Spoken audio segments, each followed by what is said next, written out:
The numbers told the story. They always do.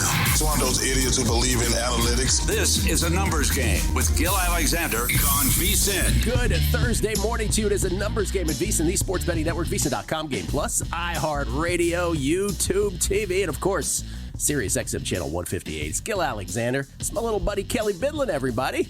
Producer number 9, so much more than a producer. How you doing? Good, man. We're back in black today. Yeah. We both are doing this button thing. I'm wearing a shirt where the button really doesn't work up top. Yeah, a lot of chest today, folks. Ladies, enjoy. No extra charge for this show either. No extra charge. It's Thursday. You know what that means. Zach and Crack on the show today. Zach Cohen will join us to talk NBA, maybe some tennis, anything he's betting, maybe some baseball futures. Adam Burke, speaking of baseball, Adam Burke, the author of the VSiN Baseball Betting Guide. Out now? Out now. Ready to go. VSiN Managing Editor Adam Burke with some of his big season-long plays, including why I am wrong on the Cleveland Guardians under. Bum, bum, bum. Yeah, he's going to tell me why I'm wrong. So we're looking forward to that. I think the biggest sports betting thing of the moment is this injury to Abdul Carter that it was revealed. A foot injury. Now, I'm not sure if you're aware of this, Kelley. I want you to lean in for this. You kind of need your feet. You can't really avoid them. Thanks very much. Feet in football? Yeah. Now, so the odds have shifted on Abdul Carter, of course, the legacy of the number 11 at Penn State.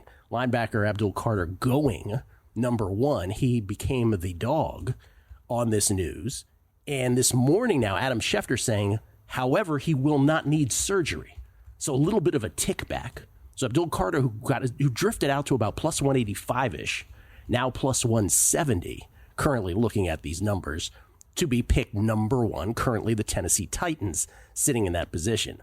You and I had the same reaction sort of independently this morning, which is before we saw the Schefter tweet anyway, which is, it seems like a pretty big deal they're not making enough of here. And the betting market did suggest that it was a big deal. Yeah, I'm with you. It was a little. Look, a lot of shops yesterday took down odds, which completely I understand that reaction. The ones that left them up though, just the lack of movement on them.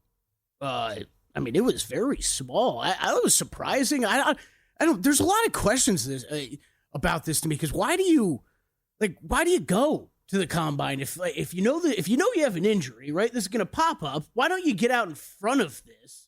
It's very odd. It's very odd. This is what Here's the Schefter tweet. Doctors told Penn State defensive end. That's what he's calling him.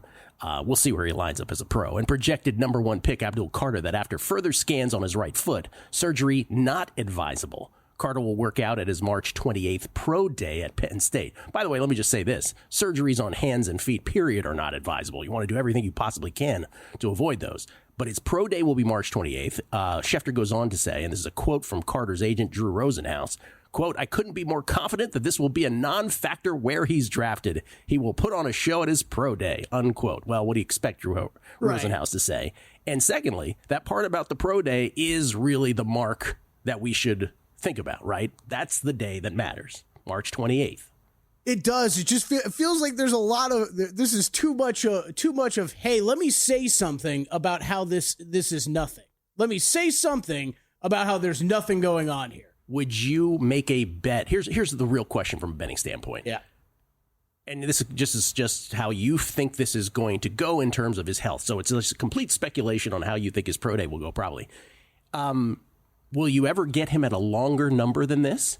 And if not, do you just make a numbers-based bet here to have it for the April draft? Yeah, I think for me personally, we're still a little too far out of just even knowing what this number 1 pick market is. Quarterback or Carter, right? Quarterback or Carter. I just think if you were thinking about making a Carter bet right now, man, I think you got to wait.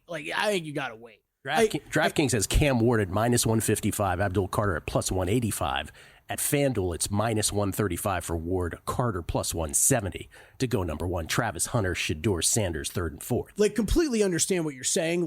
There's a chance plus 185 is the longest we ever see on this guy, right? But I don't. I'm just talking about a brain dead bet. Yeah, I don't care. I don't think you can. I don't think you can right now. This news scares me at least enough that I don't think you could make that bet right now. The other NFL news, that was the betting news. Can we do a little sports talk radio? Yeah, real quick. I did see other interesting tweet about Travis Hunter yesterday. It sounds like, because we've been asking this question, wide receiver, cornerback, sounds like almost all the NFL front offices talking at the combine, it's almost all of them are saying wide receiver is what we're looking at him for. Yeah. I think that's the consensus. Yeah. There's a couple teams. There was a blip during the season where someone said, "No, I think it'll be cornerback first," but it sounds like it's wide out first. Who knows with all this? The sports talk radio part of this, the other NFL news yesterday was, because we do guessing lines every Monday, and it's wall-to-wall football, and how much of guessing lines is just us going crazy about officiating. Oh, yeah. So the NFL had a slew of announcements yesterday about some of the changes that they're looking at. Onside kicks. They know that they have to make a change there. One of the big things there that we were screaming about was, hey, the touchback needs to be at the 35-yard line to sort of induce more teams to not kick it out of the end zone. And that looks like it could be in the offing at some point. They also talked about replay assist, which I joked about all season long. Like, when did this happen? When were the parameters set? How come nobody told us? Now they're saying that the NFL plans with to have some expansion of replay assist, including more fouls, but that there was no appetite for the committee to use replay to throw a flag. In other words, that would have to have a new rule change proposed for them to be able to throw a flag on replay assist. Remember, replay assist meant you could pick up a flag, right? And it applied. This past year, now we're learning the full scope of it, to roughing the passer, contact with head neck, unnecessary roughness, runner out of bounds, intentional grounding, and ineligible player downfield. Expansion under consideration would include roughing the passer hit below the knee, that would be brand new, unnecessary roughness, defenseless receiver player, face mask, contact of hand with face mask, tripping, illegal crackback block, and horse collar, among other things. So we'll see. But the biggest thing, and by the way, and overtime rules too. Overtime rules, they're really considering making the regular season just like they have in the postseason now. Postseason overtime rules, as you know, both teams get the ball at least once. A touchdown on the first drive does not end things like it does in the regular season. Those playoff rules were precipitated by the epic Buffalo-Kansas City finish couple years ago in the playoffs. So now they're considering doing that for the regular season, maybe even going to back to a 15-minute period. Okay, real quick, what do you think about the overtime one? Or the rule change there? I've never had as much of a problem with the overtime thing as some people have. But I get why me people either. do. Me either, but I do think they should change it and go to just how they do it in the playoffs. Yeah, I don't it doesn't make me go nuts about it. I'm cool with it. The replay assist one, I don't know. It infuriates me even more, Gill, because I think it wasn't the one thing that we were outraged the most about of just when are you using this and when are you not? And that didn't really answer that at all. Well, this is more of an explanation than we ever got during the regular season. No, that's true, but it also doesn't tell me, like, well, so what's going on when you guys go on the field and say, with the help of replay assist, we decided this, versus why does it take 6 minutes sometimes and you don't use this at all? Okay, can I get to the one I really want to talk about? Okay. The NFL, in all its infinite wisdom, has decided that they're going to use Hawkeye technology moving forward. Now, ladies and gentlemen, you may know me as a tennis guy, and how about a little history on the use of Hawkeye? Are you interested in that at all? Let's go. Hawkeye started with cricket in 2000. Wow. In 2004, there was a tennis match at the U.S. Open quarterfinal between Serena Williams and Jennifer Capriati. And Serena had like 3 calls that she got hosed on. And they were trying out some system. Because remember, when we were kids, John McEnroe, right? John McEnroe, Ilya Nastase, Jimmy Connors, if you go back further, they would berate the umpires, right? It would be like full legalized screaming and like verbal violence. You cannot be serious, being the most famous one of all those from McEnroe. So 2004, they have this match. Serena gets hosed 3 times. They know about this technology in cricket. They're sort of testing it out in tennis. And one of the technology they're using at the time shows that one of the calls against Serena was actually wrong. And Capriati goes on, wins the match. And tennis is like, we got to have a system. We got to make this, digitized, electronic. So a year and a half later, starting in Key Biscayne, Florida, because Key Biscayne is awesome, at what at the time was the fifth major in tennis, 2006 in March. They used Hawkeye for the first time. It was a replay system. It was a challenge system at first. Right. Okay. But it worked so well that same year, 2006, the U.S. Open immediately started using it. 2007, Australian Open started using it. By the way, 2007 I want to say it was Wimbledon. They were using it, and it was the final, Nadal Federer, and Nadal challenged a call that went out. Hawkeye showed that it was in, and Federer, this is how primitive it was. This is 2007. Federer went to the ump and was like, let's not use this system anymore for the rest of the match. And they were like, no, sorry, it's a like thing that now. Was an option. Yeah. So anyway, fast forward to the pandemic, right? Because at this point, it's still a replay system. What you know now in tennis is Hawkeye Live, where you see it instantly, right? It's 10 cameras, projected, triangulated. You can see it. It gets relayed quickly. You can tell if the ball's in or out. During the pandemic, because they wanted fewer humans around, the U.S. Open decided, besides in Louis Armstrong and Arthur Ashe, no humans anymore, besides the ump, right? It worked so well. 2021, Australian Open, no humans whatsoever. The first slam with no humans at all besides the ump. 2022, the U.S. Open, no humans even in the stadiums. And this year at Wimbledon, no humans besides the umpire. Only clay, right? Only clay is where they still used line judges because, remember, the ball makes a mark in clay, and then they get to argue over that wasn't the ball mark from that point, right? Which is why you see players sweeping the clay all the time. Anyway, the point of all that is not to regale you with Hawkeye. It's to say, how long did this take for you, NFL? And the other part of this is, I don't think it's going to work in football because the refs are still spotting the ball. So what does it matter? The ump doesn't come down in tennis and spot where the ball landed and go, Hawkeye, have at it. And it's only going to be used for first downs. We need a chip. This doesn't solve anything. Stupid NFL. Coming back, Zach Cohen.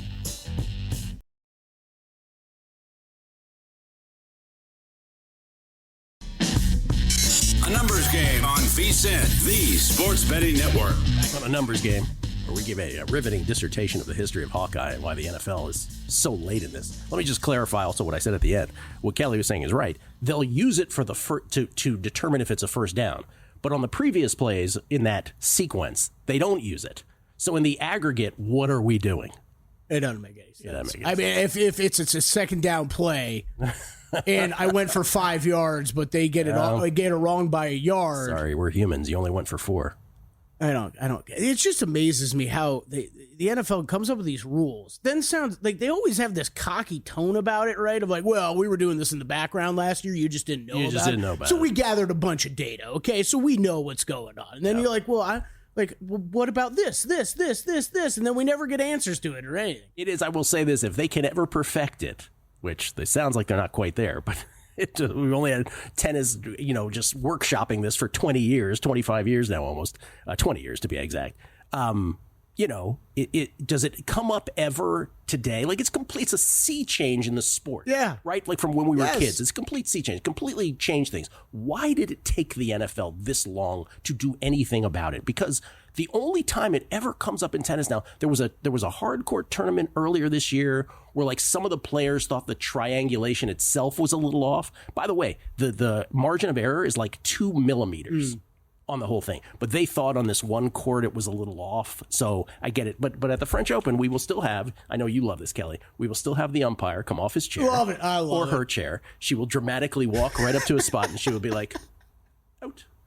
She'll do that. And then the players will lose their minds. Great. The NFL one that's so crazy is the ability to have this technology. The technology chasm, divide between that and the chain crew is just so massive. And the chain crew will still be there as a backup. Which, Gill is probably the funniest part to me. And hey, I don't want anybody to lose their job, but it just feels like we got to protect the chain crew's jobs. We can't be slashing jobs in the NFL. We'll bring in Zach Cohen for this. You can follow Zach on Betting on X on Twitter. He's our VSiN Senior Editor, and of course writes about tennis, the NBA most prominently, but all kinds of sports. There have been also tennis matches. I remember when they were workshopping this over the 20 years where the technology would go out in the middle of a match. Someone would get hosed on a call and then the technology would reappear. But that stuff doesn't happen anymore. Right. And there's only a rogue player who dares argue with it, like that hamburger, Yelena Ostapenko. But other than that, everyone just takes it face value. Zach, NFL, Hawkeye, what's happening?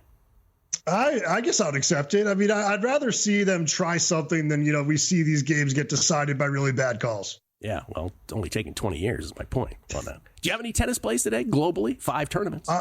I do. I have a bunch. I have a few over on the website. One of them is Petra Martic plus 1.5 sets against Emma Navarro in Merida. I just think that Martic has played really, really well over the last couple of weeks. She made a pretty deep run in Linz and has played pretty well at this tournament. 3 matches, 3 straight set wins, including her qualifying matches. And I just have not been impressed with Emma Navarro this season. I thought she was a little shaky at the Australian Open. She won only 2 matches over 3 in the Middle East. I just think this is a really bad time for her. Add her to the list. By the way, I thought about playing Martic on the money line, and I didn't have the cojones to do it. But there is definitely some data that supports what you're talking about. Add Navarro to the list of just this strange thing that's happened in 2025 where these ladies at the top of the tour have all taken a strange step back. Some a step, some a baby step, some a giant leap back. It's very strange with some of these. Anything else? I do like Matteo Berrettini against Tsitsipas. I have that at plus 118 because it's the second leg of a parlay, and the first one came in this morning with Luca Nardi winning a set against Quentin Halise. But I do like Berrettini at around minus 150, which I think is what it's at. I just kind of think that in a court like this where it's very fast, I'll take the player with the better serve and the better forehand. These are 2 very similar players in that they both kind of have those 2 shots as weapons and weaknesses on the backhand side. I think Berrettini's a little stronger on the backhand side because he does slice it. And, I thought Berrettini just has looked a lot better since the start of the season. And he did win the last matchup between these 2, which was in Stade last year. Stade. He just wanted to say Stade. I know what he's up to. I'm with you. It's Berrettini or nothing for me. It would be on that one. Anything else? I did play Greek Sport plus 1.5 sets against Medvedev that just started. So maybe wait for, a clean opportunity to get in there. But that's just kind of a fade on Medvedev. He's looked a little bit better this tournament, but just been so poor in form over the last, 4 or 5 months. Just the serve has kind of gotten away from him. I don't think he looks as strong as, defending the baseline. And Greek Sport's a really solid player on these faster courts. Chris Felica, the Bear from Fox Sports, you may know him. He texted me this morning. He says there might be in the tennis tournament in Merida, on the women's side, there might be a sickness outbreak coming out both sides. He said, so just keep Acapulco, that in mind. There's something going on in Acapulco too. Oh, okay, so maybe he meant Acapulco instead of maybe. Merida. I think 3 players dropped out. Holger Rune retired in the first set of his match. I think there's some type of stomach bug, but they also just might want to be. They also just might want to get to Indian Wells first. Is that what you're saying? That's what I think it is. Yeah. The conditions in Acapulco are grueling. It's the Indian Wells flu they're getting. They're like, I want to go to paradise, to tennis paradise quickly. Any season-long baseball from you, Zach? Anything? No, I mean, the only thing I'm really looking at is the over on the Red Sox. I kind of buy into what they've done over the summer. I thought adding Bregman was a really good move, and I thought they made some nice moves, adding to their pitching staff. I think Bueller is going to be really good just the further he gets removed from that injury. So that's the only one I'm really looking at right now. I'm kind of going to look at a deeper dive into baseball this weekend, so I'll be reading up what Adam Burke wrote in the MLB betting guide. Adam Burke about to join us, too. If we're just sort of anecdotally talking about our most common plays, over Reds and over Red Sox seem to be our most common. Without a doubt. Without a doubt. Everybody is bullish on the Reds. Nothing can possibly go wrong. So we'll see. Okay, NBA. You got anything tonight? Yeah, I'm reluctantly playing the Magic plus 5.5 at minus 118. This has been a really rough stretch for Orlando lately, and there's kind of some, unhappiness after the games with Paolo Banchero and the media, and just things look really bad on the outside. But I do think this Magic team all year long has just been kind of trustworthy at home. They're 18-12 in Orlando, have a +2 net rating at home, and I just think this team can still be trusted defensively. They're a top 5 defensive team in the league. The offense is obviously an issue. That's a little bit scary going against a Warriors team that has been very, very good defensively since acquiring Butler. But in a game that I think is going to be very low scoring, I think 5.5 is a lot of points. Taking the points against the juggernaut that is the 5-1 Jimmy Butler. Is it 5-1 or 6-1 now? I lost track. They're so good. 5-1, I think. They're being priced. They're being priced like the Cleveland Cavaliers, though. I'll tell you that. Cavs were laying the same number the other day until it shot out. By the way, can I just do what's becoming now like sort of a daily thing to you NBA folks? May I call you guys NBA folks? Everybody and their mother was on OKC yesterday. And then how far did they fall behind Brooklyn? Like they were down double digits at the half. I know they ended up winning by 8. Almost flirted with the number at one point. You were like, are they going to cover this? But I mean, how do you come out that flat after that collapse against the T-Wolves? Because it's the Nets. Yeah. Honestly, I'm the biggest defender of the NBA. You'll find I've been finding it very difficult over the last 3 or 4 weeks, just with the injury report nonsense we've seen. Yeah. What about awards? Do you have any bets in? Do you have any in pocket for some of these? I have a lot of Rookie of the Year futures. I have Stephon Castle 10-1, Alex Sarr 13-1, and I added Zachary Reese-Shea at 16-1. I also have 2 tickets on Kelley Ware. One of them's pretty bad, plus 135, but the other one I got 12-1, so kind of split between the two at 6.5. But I think that's a really interesting market. I feel really good about where I'm heading with that one. I know that Jalen Wells has kind of picked up some steam there, but I just have a really hard time believing that, a role player quite like that will win, especially when he's competing with another role player on his own team in Zach Edey. I think there are some other players I'd be looking at, with Ware being the one that I'm very interested in. I think that he moved to the betting favorite at plus 135 in December, just kind of real, or maybe it was late January, just had a really hot shooting stretch. Lately, he has cooled off a bit as a scorer, but he's still kind of flirting with a double-double, putting up a block a game for, as a starter for a Heat team that is making a push to be one of those top 6 teams in the Eastern Conference. All right, should win, will win. MVP, should win, will win.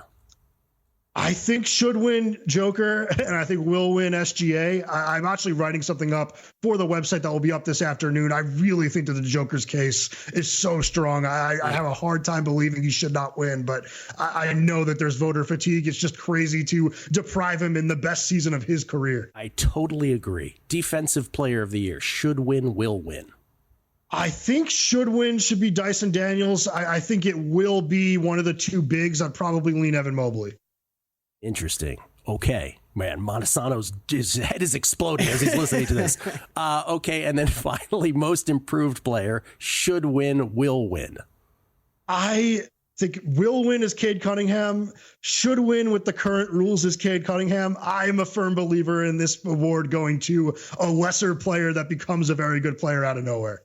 Sorry, the correct answer is Norman Powell. Though Norman Powell has to get on the court. Yeah, that's concerning. Yes, 4 straight games missed with a knee injury. Yeah. Wait, I'm going to press back. Zach didn't answer that question.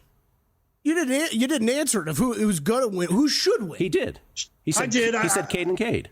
Yeah. Oh, Cade and Cade? Maybe if you listen to the show, Kelley. I thought you said Cade was going to win. Oh, no. He said shouldn't get it. Yeah. Yeah. Okay. Well, I hate hitting it on that sour note right there. Sorry about that, Kelley. I didn't mean to make it. I hope you cash with the Rookie of the Year, Zach. I've got to get home with most improved and clutch. That's for sure. Can I interest you in an Indian Wells podcast next week, Zach? Absolutely. I'm always down to do that. Let's do it. Zach Cohen, everybody. Betting on X, courtesy of the Progressive Guest Line. Thank you, sir. Appreciate it as always. Thanks, guys. Adam Burke, the author of our MLB betting guide. All his plays, not all of them, but most of them next. A numbers game on VSiN, the Sports Betting Network. Don't take a swing in the dark. Step up to the plate. See what I did there? Prepared with VSiN's MLB betting guide. Get expert tips on how to bet baseball, including a stats glossary to help you break down key analytics, dive into awards market analysis for MVP and Cy Young, and gain a player's perspective on evaluating pitchers from former MLB pitcher Jensen Lewis. Also the co-host of By the Books, of course, here at VSiN. From advanced metrics to sharp betting angles, the VSiN MLB betting guide is your ultimate playbook for the season. Avoid strikeouts at the sportsbook. Become a VSiN Pro subscriber today for as low as $9.99 and get your copy of the MLB betting guide today. Sign up today at VSiN.com/subscribe. That's VSIN.com/subscribe. And it gets my full endorsement because besides that Jensen Lewis piece, the solo author of this is the guy who I mentioned it as recently as yesterday, but I've said it through the years, does the greatest baseball analysis, season longs, and also during the season. But really, I came to know him from season longs back in the day at Bang the Books, which is where he used to work before VSiN. It's the great Adam Burke, ladies and gentlemen. You can follow him on Twitter at Skating Tripods. He, of course, part of the glue that holds this whole operation together. Adam, I speak on behalf of Kelley as well. What a great job you did on this guide. Once again, sir, congratulations. Well, thank you. I appreciate it. I'm not really in the market for an agent, I don't think, but if I ever need one, it's going to be you. I'm your guy. I appreciate all the kind words about it. Thank you so much. Well, let's get this one out of the way. Let's start on the reason. So usually what happens here on the show, for like 6.5 years, I booked all the guests. And then Kelley Bydlon shows up and he's like, do you want me to book all the guests? I'm like, sure, please. Can you please? And then rarely do we ever have anybody who says, I'm coming on And we're like, oh, okay. And sometimes it's still a joint effort. Like there are guys Gill will talk to, right? So like it's not a surprise if I hear from Gill, like, hey, this guy's going to come on the show this day because I know Gill talked to him. But the other day, I said, that's right. But the other day, I was like, hey, I like the Guardians under. And Adam Burke is a lifelong Cleveland Indians / Guardians fan, and he did not take to this kindly. He says, I'm coming on the show to refute the point. Why do you like the Guardians this year, sir? All right. Well, I will preface it by saying that I agree with your thought process. I agree with everything that you said, right? The Guardians were a team from a sequencing standpoint that we can call it luck. I think a lot of it was just their bullpen was dominant. And so it was really, really good because if you look at the splits between the starters and the relievers, the guys stranding all the runners were the relievers. So from a sequencing standpoint, yeah, you could argue that the Guardians got a little bit fortunate. And I do think that there's probably a little bit of regression in this team. That being said, a win total of 82.5 is way too big of an adjustment for this team, in my estimation. Look, remember last year they got 57 starts from Carlos Carrasco, Logan Allen, and Tristan McKenzie. McKenzie was useless. Carrasco was no good. Allen wasn't any good either. I don't know what they're going to get out of Gavin Williams. I don't know what they're going to get out of Ben Lively, but I think they're going to get better performances out of those two guys than what they got from the bulk of the bottom of their rotation last year. And Luis Ortiz is a guy, even though he struggled in his first spring training start, that they isolated, right? This is a pitching factory. They know what to look for. They know what they want. They've brought a ton of guys up to the big leagues and turned them into good pitchers. With Luis Ortiz, Slade Ciccone, these are two guys that I think they're going to have really good success with throughout the course of the season. Now, I agree with you on Andres Jimenez and the loss of his defensive prowess. It's a big deal.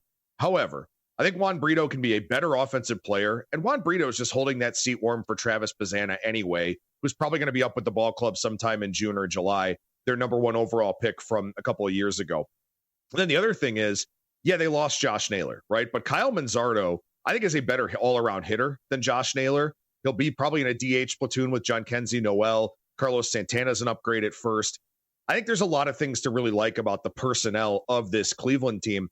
And I will say, we know that bullpen attrition is a real thing, right? This is the bullpen that had the fourth best ERA dating back to 1995. They were top 15 in FWAR. They were an elite group.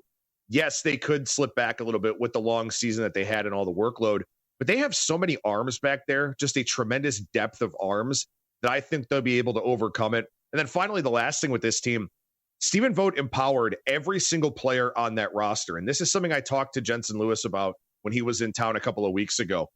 The way that Voter was able to get everything possible out of pinch hitters, out of pitchers he put in leverage situations, all this different type of thing, that elevates a ball club. And one more thing, I think it's the Royals that take a big step back. I think this division is between the Tigers and the Guardians.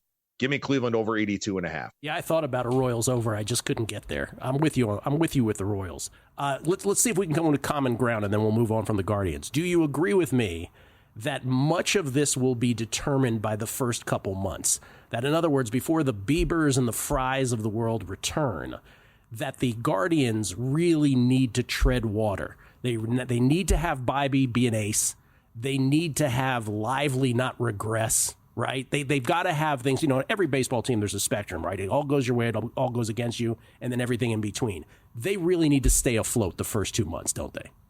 Yeah, they do. And I mean, what really kickstarted last season for them, and I know you mentioned this, they came out of the gate remarkably hot. And then in the second half, they played a few games better than 500. I think they were 39-34 in the second half, something like that. So yeah, it's going to be about how this team starts. But I will say this, I think something that's a bit of a benefit for Cleveland in the early part of the season is you don't have this expectation of your starters working deep into games anyway, right? They're building their arms up. They're going to go 4 or 5 innings for their first couple of times out of the gate, things like that. Yeah, it puts a little bit of a strain on the bullpen, but that's why they brought in a guy like Jake Junis, who can be a multi-inning dude with a great slider. They could probably upgrade his fastball a little bit. Like, they're going to get through the early part of the season relying on that bullpen because the starters just aren't going to be expected to work deep into games anyway. But yeah, to your point, I mean, Bieber comes back midseason. David Fry comes back. Chase DeLauder is going to be up playing right field at some point. Like, one of the things I think people don't think about as we go through these season win total markets is how a team will evolve throughout the course of the season, right? Like I had this problem with the Red Sox trying to figure out where are they going to put Roman Anthony and Christian Campbell as the season goes along? These guys that are going to come up from the minor leagues and be potential impact players. I don't know where they're going to put them, but in Cleveland's case, they already have vacancies they can put those guys into essentially. So to me, it's one of those things where you've got to think about the full 162 with these win total and futures markets. And some of these teams are going to get better. Some of these teams are going to get worse based on their contract situations and the kids coming up from the minor leagues. Yeah, I think it's a fair disagreement. I think we can reach across the aisle, Adam, if you are and agree that some of the things that you think are sustainable, I deem more unsustainable, but only time will tell. I think it's going to be a pretty tight race between 4 You want to teams. do 82.5, a dinner bet? Let's do it. There you go. Absolutely. Right. Dinner bet. Who decides where? Winner decides, right? Okay. All right. Winner decides. That makes sense. All right. I'll let you know. This is okay. This is a hard question to ask because you have so many opinions. But is there a favorite or a favorite-ish bet among all of them? Yeah, so I mentioned it already. I like the Royals under. I think this Royals team, look, Bobby Witt Jr. is an elite level player. He carried that offense last season. So Fangraphs has a stat that's basically batting and base running runs. And Kansas City was minus 21.2 batting and base running runs last season. Bobby Witt was plus 59.3 on his own. That's how bad the rest of this offense was. And this was with an outlier season from Salvador Perez, who cut his strikeout rate down, increased his walk rate, a guy who's really never been patient at the plate. He's a very free swinger type of dude. This offense is bad. And I think maybe Jonathan India helps a little bit just because he's a pretty consistent offensive player. Maybe Vinny Pasquantino has that breakout season, but this offense is terrible outside of Bobby Witt. And Witt is a guy who had enormous home road splits last year, 466 weighted on base average, 202 WRC plus at home, 356 weighted on base average on the road, 134 WRC plus. So he was 102% better than league average at home last season. So like, it's just not something that I find sustainable, as good of a player as he is. But for me, it's really the pitching side. So maybe Cole Reagan stays together, right? And I hope for the sake of baseball, for the sake of this division race, he does. The two guys that I'm looking to fade in this rotation are Michael Wacha and Seth Lugo. Lugo, big innings increase. Wacha, a guy who's always in the trainer's room for something or other. They got a lot of production out of those two guys. 373 in a third innings. 8 wins combined above replacement player for just $31 million. It was an incredible return on investment for John Sherman and that Royals team. I don't see it happening again. You don't see career years out of pitchers in their mid-30s. And if you do, they end up regressing. And I think this Kansas City team is going to regress in a pretty big way. I don't love the bullpen, even though they've got Urseg for the full season. They bring in Carlos Estevez as well. I think he's solid. But other than that, I don't think they have bullpen depth. I don't think they have great starting pitching depth. The lineup, as I mentioned, is not deep, as I talked about already.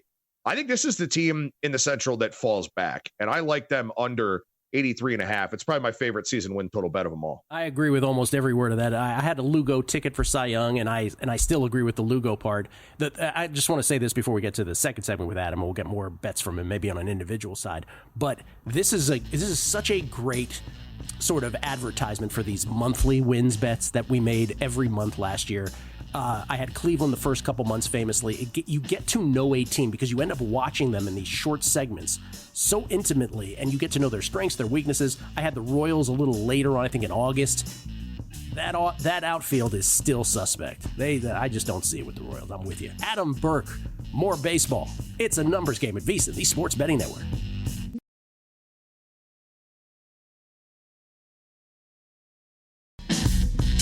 A numbers game on VSiN, the Sports Betting Network. Edge Boost is the first ever bank account built for bettors, ensuring all gambling transactions are approved. No usage fees, no minimums. Earn cashback rewards. 100% approval for all betting deposits. Sign up today at edgeboost.bet with promo code ANG. ANG is an A-numbers game. Deposit $25 and Edge Boost will match the deposit. That's edgeboost.bet. Cognizant Classic. Your guy Daniel Berger's a stroke back. Yeah, one shot back. Just is that Knapp is in first? Was it first? Yeah, Jake Knapp Jake will Knapp. go away. They cut to him. Go away. I might have distracted Adam Burke during the last second. Sorry, I did a little bit of a fist pump because Berger sunk a long birdie putt to tie the lead, and then it was cut right away to Jake Knapp doing the same thing. Helps to play that course 10,000 times, as you said. It really does. It is Knapp at 9 under, Berger 8 under, Sam Ryder and Russell Henley 7 under. They are tearing up the champion course right now at PGA National, which is not a course that usually gets this many low scores. We get tweets at Beating the Book. Always appreciate the feedback from everybody. This is from Prime Time. Cowboys _Cubs 1. Yo, dude. Hope your boy Blaze, Kelley Bydlon, enjoyed that hit on joint last night as much as I did. Hopefully, Henley or Knapp can get on a funny heater and bring the smoke today at the Honda. Let's go. Light it up. He's talking about Maya Joint, who won easily for us yesterday in tennis. I want to say really? I think it was 6-love, 6-1, or 6-1, 6-2, something like that. Nice. I do have a Michael Kim and Luke Clanton first-round leader bet, so I will be sweating those here.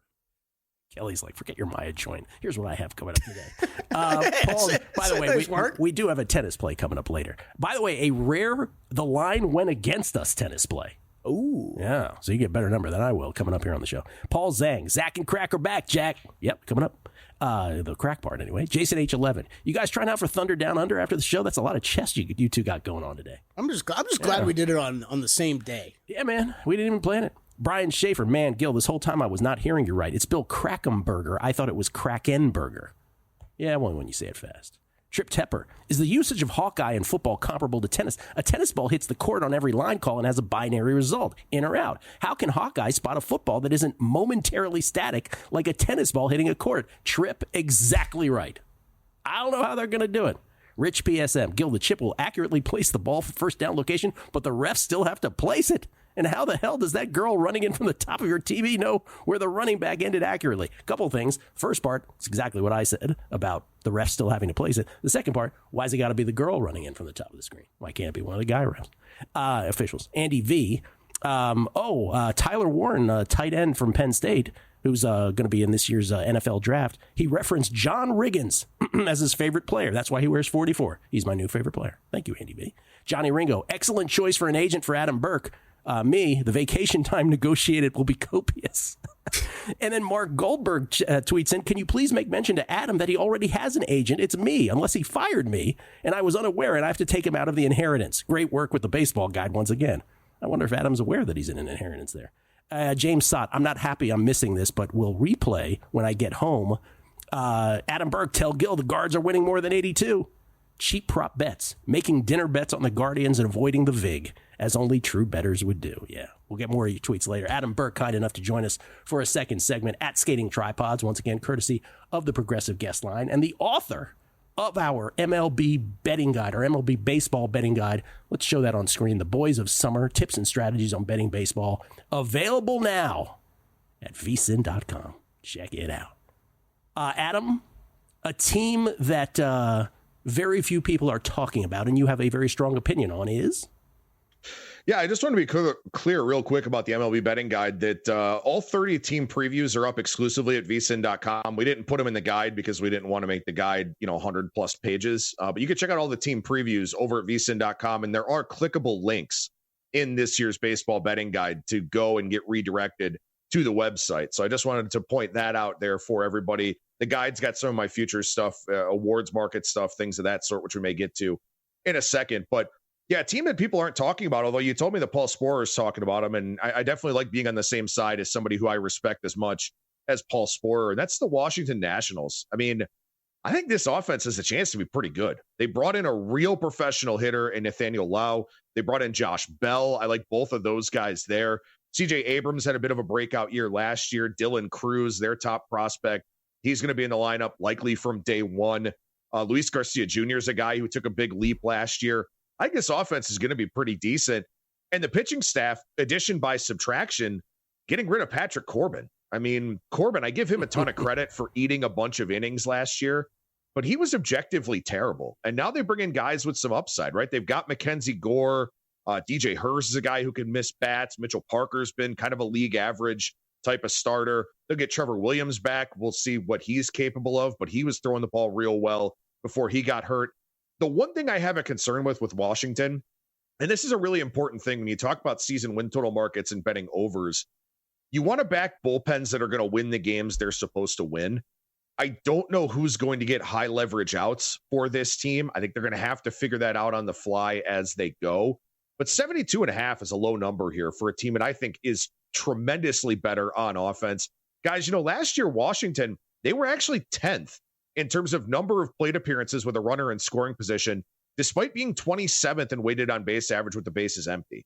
So this is a team that I think should do better when nobody's on base, thus creating more run scoring opportunities, maybe cashing those in a little bit more. I like this Nationals team over 72.5. Okay.